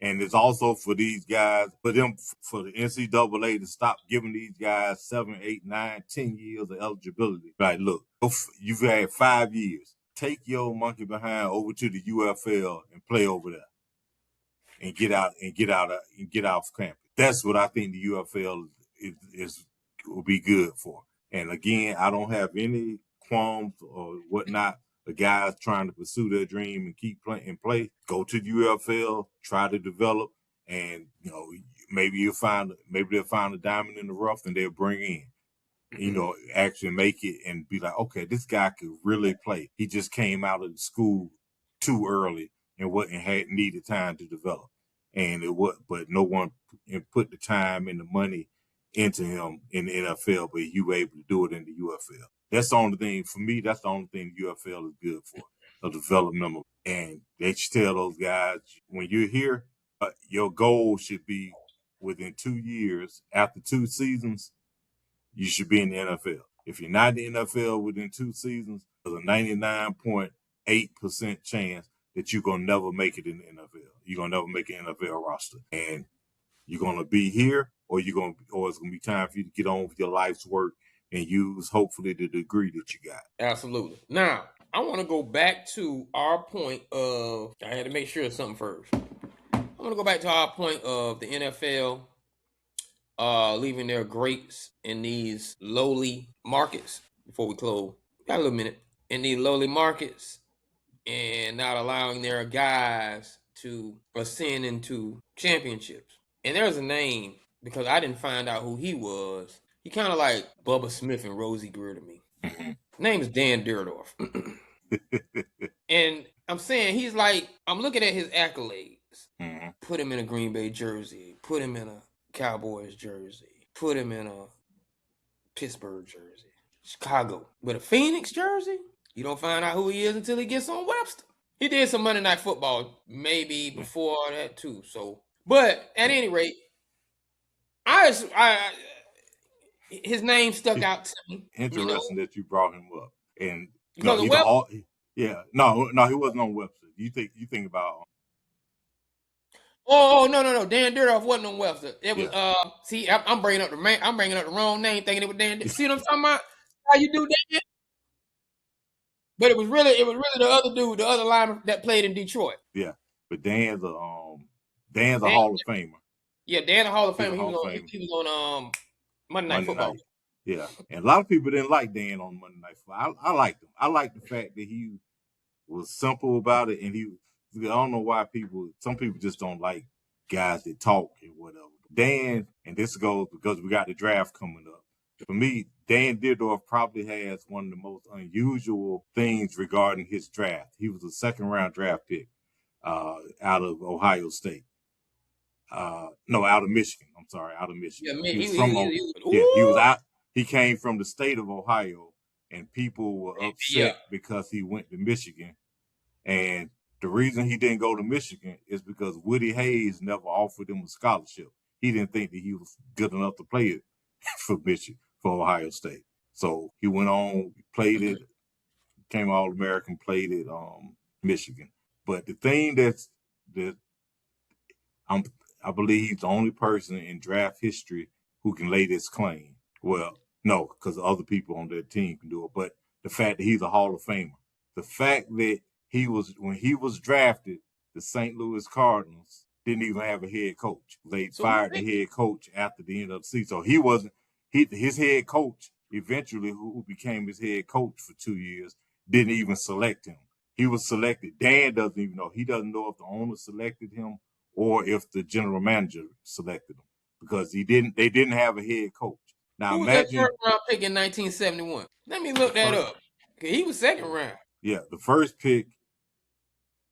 There was Plunkett, Archie Manning, and Dan Pastorini were the first round quarterback, and John Riggins went in the first round. But can you imagine getting drafted and you don't even have a head coach? KD, I'm just calling. I want to offer you this position at Fox Sports to do our NFL segment. Okay, well, we don't have a director of Fox Sports right now, but we want you to have this job.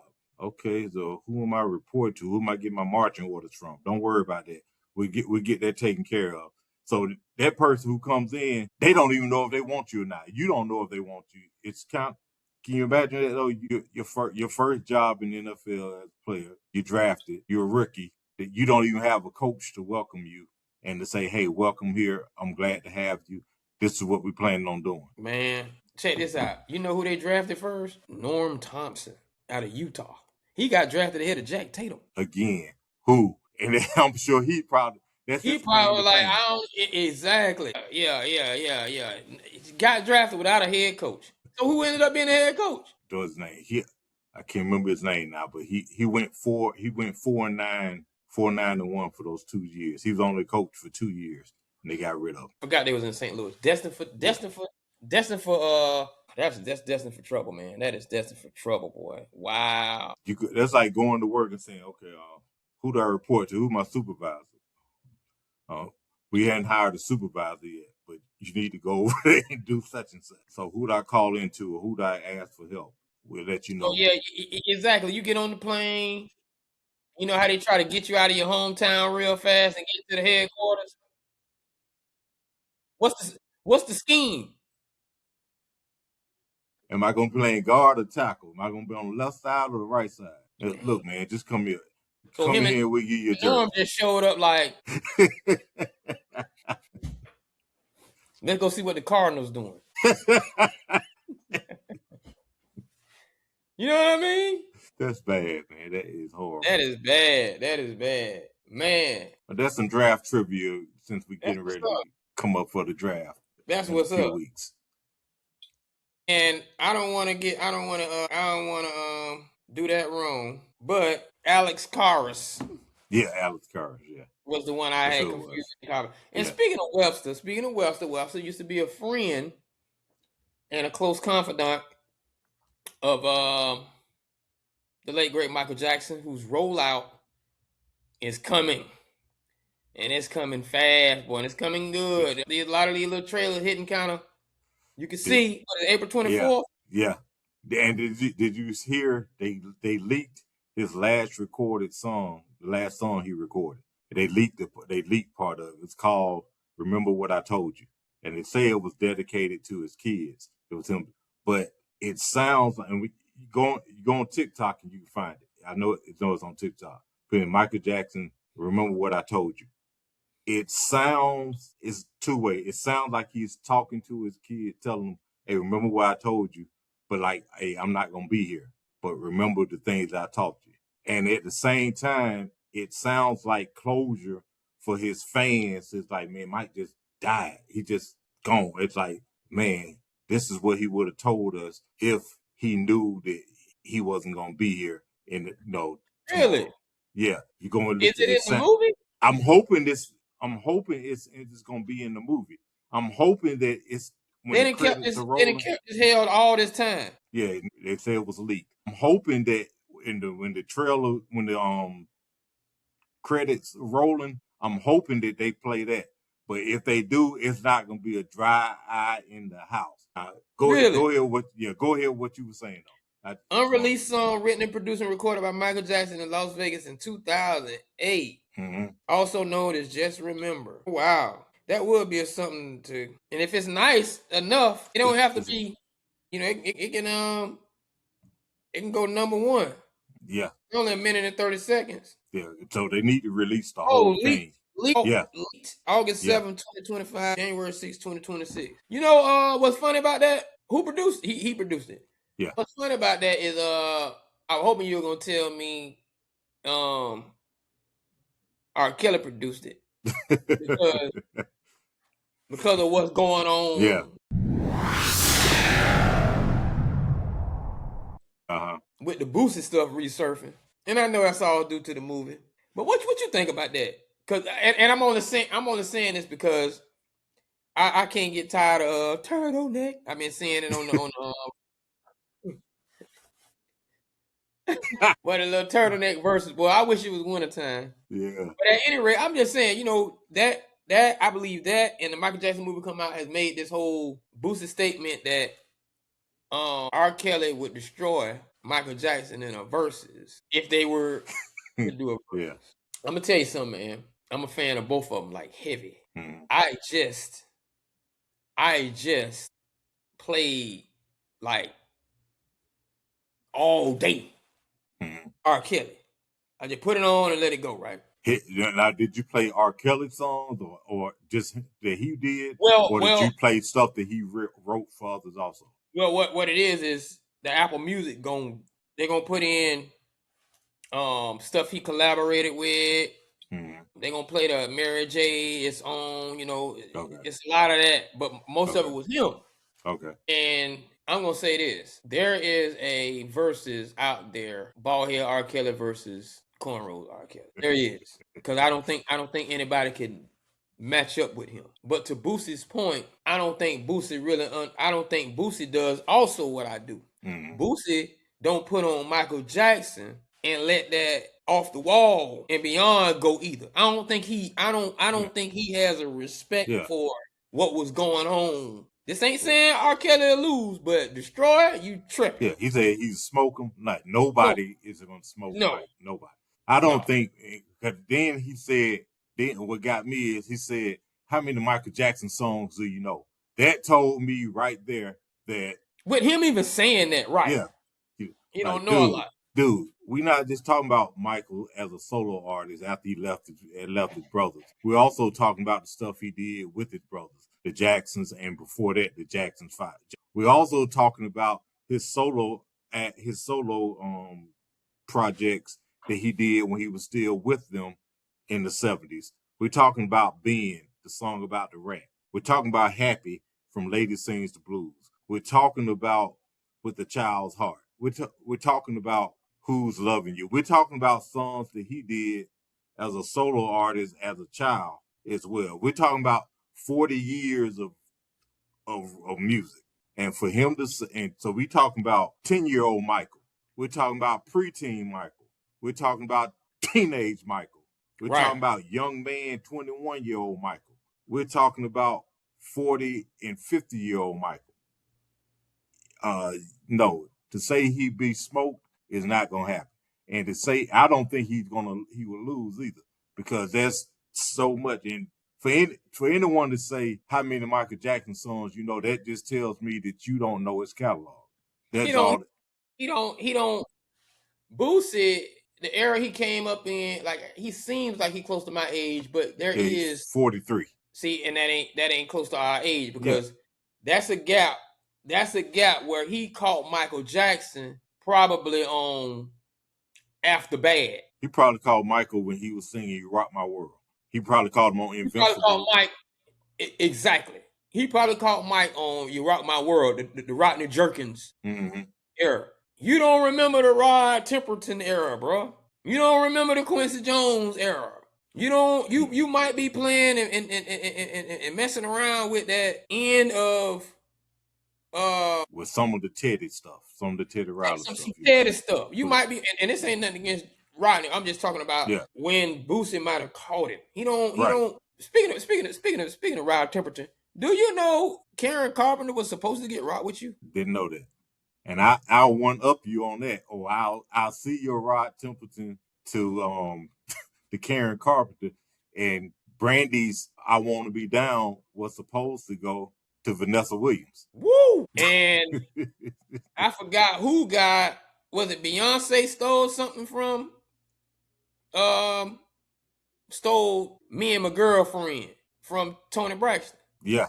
She was supposed to get that. She recorded it first. But anyway, let's not get off track, because I can't help it if I wanted to, was actually given to Michael Jackson by Stevie Wonder. So what I'm saying is, Boosie, you don't. I think his sugar might have been high. You wouldn't have said that. And this is nothing against R. Kelly, because I'm talking about R. Kelly got some bangs. Woo. I see why Boosie thought that. Right. But he wouldn't have worded it like that if he knew. I understand why you thought that, Boosie, but you wouldn't have worded it like that, boy. Michael Jackson.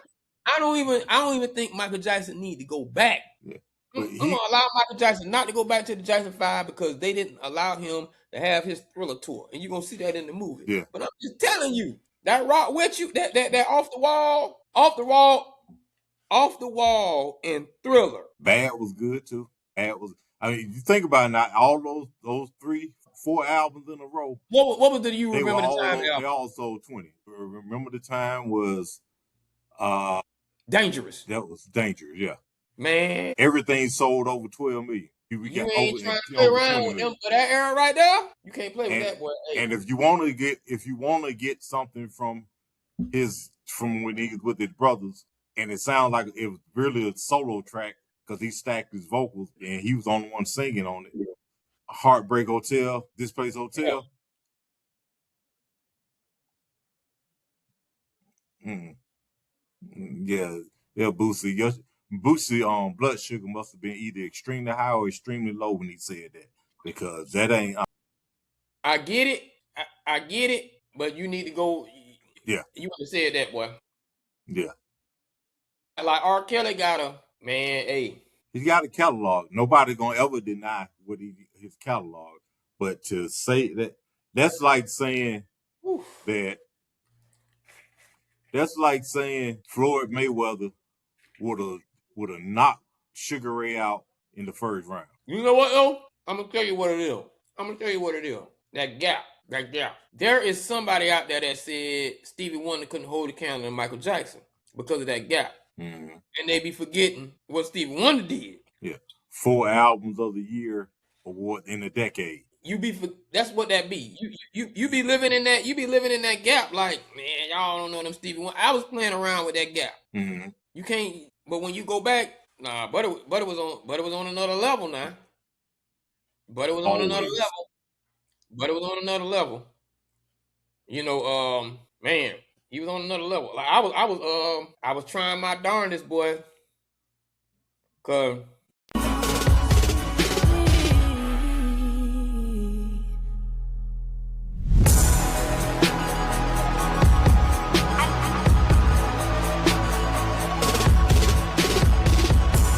I really was like, and this ain't about verses. I'm just talking about that gap. I really was like, when they be saying, L.A. Reid and Babyface, and L.A. Reid and Babyface be telling you out of their mouth, we good. Yeah. But Jimmy Jam and Terry Lewis, you might want to chill. Yeah. We ain't saying we ain't got some things going on, but you might want to relax because. And then I went back and listened just to the production. Mm-hmm. The SOS band had like some of the greatest production of all time, like all time. That's why I say you kind of. Rod Temperton was a bad boy. Mm-hmm. Again, like I said though, it's that gap. That's the fact that you started listening at this time, and well, I only heard 2 of his albums. So how he gonna compare to R. Kelly? I heard all of R. Kelly stuff. No, because you didn't go back and you don't know that. And it's not a thing of well, you're older, so you're gonna always choose who you grew up with. No, it's documented. Music. It's music, man. Music, Just go listen to the music. It has been remastered. Go listen to the music, and you have respect for it. Cause hey, boy. And the only thing I will give, R. Kelly a gap in is that clip full of songs he penned. That he playing around. He playing around with Jimmy Jam, L.A. Babyface. Yeah. We done already discussed that. Y'all go look at that episode. Smokey Robinson. He playing around with them. He playing around with them boys out of Philadelphia. McFadden and McFadden and Foster. McFadden and Whitehead. And Whitehead. And then you got the other one. You got the other ones who did In Vogue, right? Yeah, that's the Foster and McElroy. That's Foster and McElroy. Like he playing over there. Yeah. I'm gonna give him that. Cause that pen R. Kelly got. Yeah. Nobody gonna say nobody can say a thing about his pen game. Period. I can't play with you like that. Can't play with you like that. You got that. So that's my thing, Boosie. And I know it's an old thing, you said it a long time ago, but my thing is learn context, learn how to argue the point, and maybe you'll be fine. Now, it has been another evening of the No Jazz Show, NOJASSSHOW. I want to thank you all for coming out. Make sure you join us every Tuesday night at between 10 and 10:15 for our No Jazz live show, and then check out all of our edited clips on our YouTube channel at NOJASSSHOW. We are live on my personal page, DUPONTZNIVEK, on Russell's, on Tank's personal page, RUSSELL, Tanker, TANKER, on our and please join the group and on our Facebook page, NOJASSSHOW, No Jazz Show. There's also the Phantom No Jazz Show page that came up that you can find us, NOJASSSHOW. Huge Electronics Store, GMP Media Group, Huge Electronics Store on Facebook page. Then you have on Twitch, GMP Media Group. On TikTok, No Jazz Show. Follow us on Instagram at DTHE No Jazz Show, just how I spell. On X at NOJASSSHOW, and email us with all of your inquiries, inputs, suggestions that we need to do for the show on NOJASSHOW@gmail.com. Make sure you like, subscribe, comment, and share. Now, before we go, in other words, he's saying you can find us everywhere. Yeah, you really can. We locked in out here, man. We locked in out here. You can find her everywhere except for a UFL game. Keeping it 100.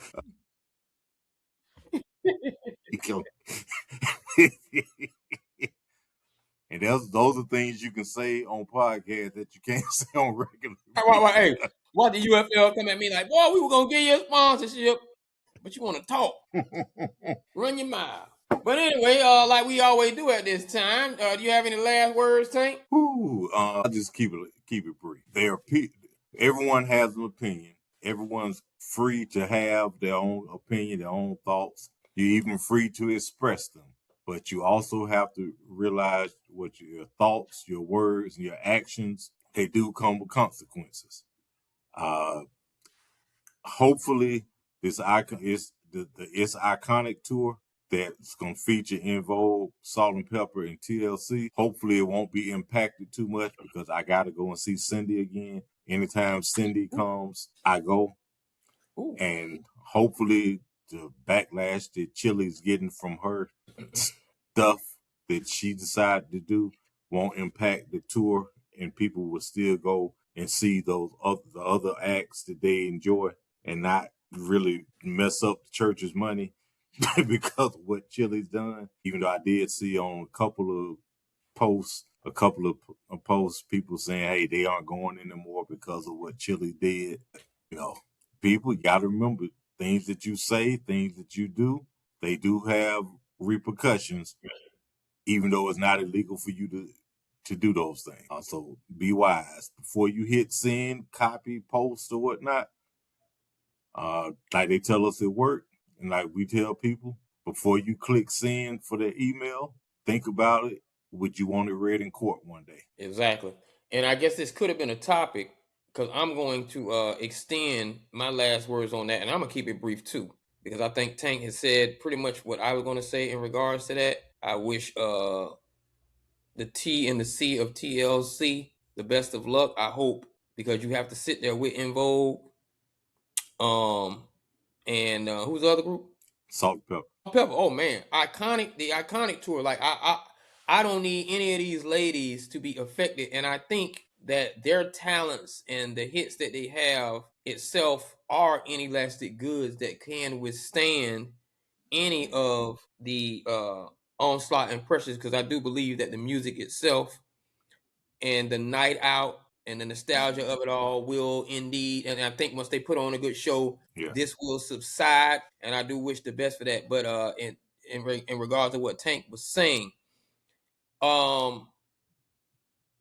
we have to be mindful of the cross referencing because even the people on this tour, even the people behind this tour, there are probably people on this tour that have made enough money to where their tax brackets and their political ideals have changed from where they were during their origins, and that's fine. We all have that. It happens. And by default, who you marry, what's coming out of your household may have political views that sit in the area where that gray area is easy for someone to attach your name to a political side that may not be the full political beliefs that you believe in. But just as Tank said, you got to be mindful. If your income still depends on people, because you have people working for you who are on that tour, who are doing those lights, who are doing those boards, who are driving those trucks, who have people in their families who are working class people that are going to see you that benefit from the programs for which all you have to do is find your name attached to something that you might not have known what it is. They're not going to see it that way. And the internet, from what we said in this social media thing and these podcasts, are not going to let you live it down.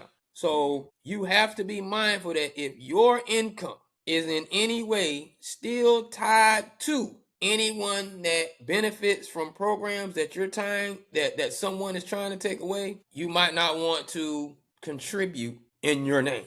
You know what I'm saying? And I do want to say this. I don't know if she's married, but if she was married and I was her husband and that was the situation and that was the belief in our household, I would have stepped out in front of that for my wife. Yeah. Because he understands or should understand the situation that she's in, and she probably doing it because of the household situation, not really understanding what comes along with that. So you got to step out in front of your wife. I'm almost certain, and I'm not trying to throw you under the bus, but there's someone else who can probably get on that tour by the name of Eve. And I'm almost certain her household and shifted a little bit when she was with the Rough Riders. with the Rough Riders. Life ain't rough like that no more. And I'm pretty sure her political views might have some contributions that fly on the other side, but you got to fly under the radar. That's all I'm saying. Mm-hmm. So, in the words of TLC, use your own song. When you see stuff like that, turn on the red light.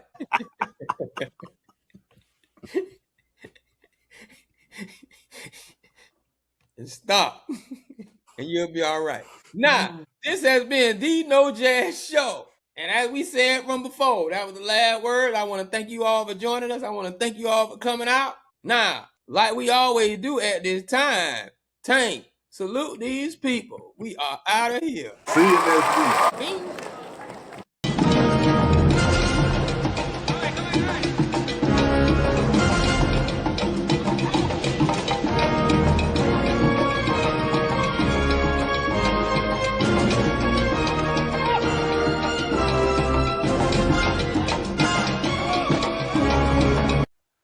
You just watched another episode of No Jazz. Follow us on YouTube at No Jazz Show.